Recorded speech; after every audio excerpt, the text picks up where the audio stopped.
नमस्कार दोस्तों, आपका स्वागत है भारतीय स्वदेशी चिकित्सा चैनल पे। दोस्तों, पिछली वीडियो में हमने बात की थी राजीव दीक्षित जी के निधन के बारे में। किस तरह से विवादास्पद तरीके से उनका निधन हो गया था और किस तरीके से उनकी मौत आज भी रहस्यमयी बनी हुई है।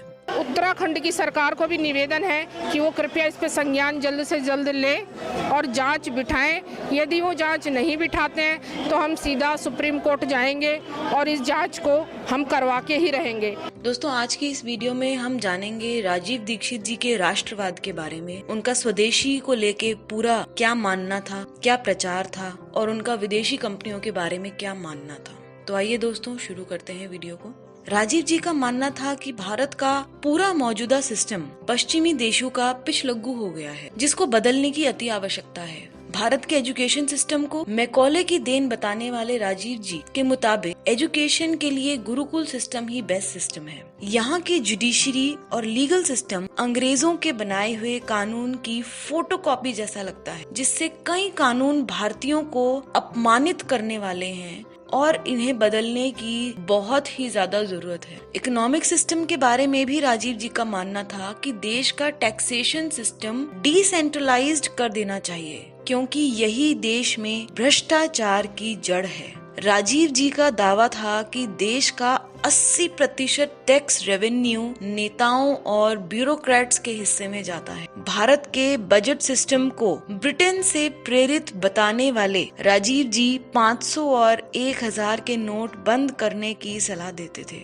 उनके हिसाब से लिबरलाइजेशन, प्राइवेटाइजेशन और ग्लोबलाइजेशन भारत के सबसे बड़े दुश्मन हैं, जो भारत को आत्मघाती स्थिति में ले जा रहे हैं। राजीव जी कहते थे कि देश के विचारकों ने खेती के क्षेत्र में पर्याप्त काम नहीं किया, जिसकी वजह से आज किसान खुदकुशी करने को मजबूर हैं। आइए जानते हैं राजीव दीक्षित जी का विदेशी कंपनियों को देश से बाहर करने का क्या इरादा था। भारत में राम राज्य स्थापित करने के धुर समर्थक राजीव जी के मुताबिक भारत के मेडिकल सिस्टम को आयुर्वेद आधारित किए जाने की जरूरत है, क्योंकि एलोपैथी शरीर को नुकसान पहुंचाती है और इससे पैसा विदेश में चला जाता है। उनके मुताबिक विदेशी कंपनियों को भारत में बिजनेस करने का अधिकार होना ही नहीं चाहिए, क्योंकि इससे अर्थव्यवस्था कमजोर होती है और देश का पैसा बाहर चला जाता है। विदेशी कंपनियां घटिया माल बनाकर भारतीयों को बेचती हैं और भारत का पश्चिमीकरण हो रहा है।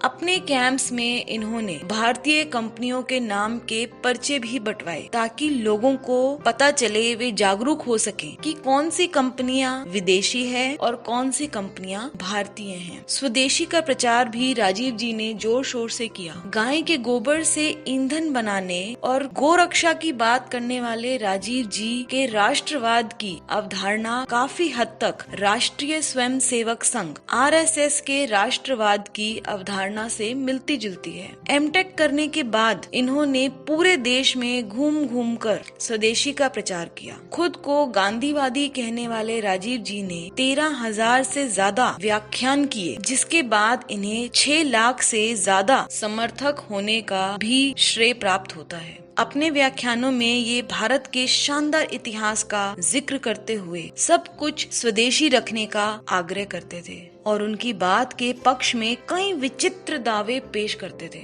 हालांकि इनमें से कुछ दावे गलत भी साबित हुए, परंतु अत्यधिक दावे सत्य ही साबित हुए। दोस्तों, आज की इस वीडियो में इतना ही। हम अपनी अगली वीडियो में आपसे बात करेंगे राजीव दीक्षित जी के अचंभित कर देने वाले कुछ 10 दावे। तो दोस्तों, बने रहिए हमारे चैनल के साथ और हमारे चैनल पे दी गई और वीडियोस को भी देखें, जिससे आप स्वदेशी को अपने जीवन में अपना सकें, अपनी रसोई घर से ही अपना पूरा इलाज कर सकें। हमारी रसोई में सभी तरह के मसाले इत्यादि उपलब्ध हैं, जो हमें स्वस्थ रखने में पूर्ण तरीके से सक्षम है। और गले और छाती की कुछ बीमारियां हैं, जैसे खांसी है। खांसी में हल्दी बहुत काम की है।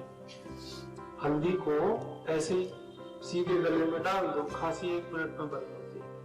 और हल्दी को दूध में डाल के पी लो तो भी खांसी ठीक होती है। तो दोस्तों, आज के लिए इजाजत चाहेंगे। नमस्कार।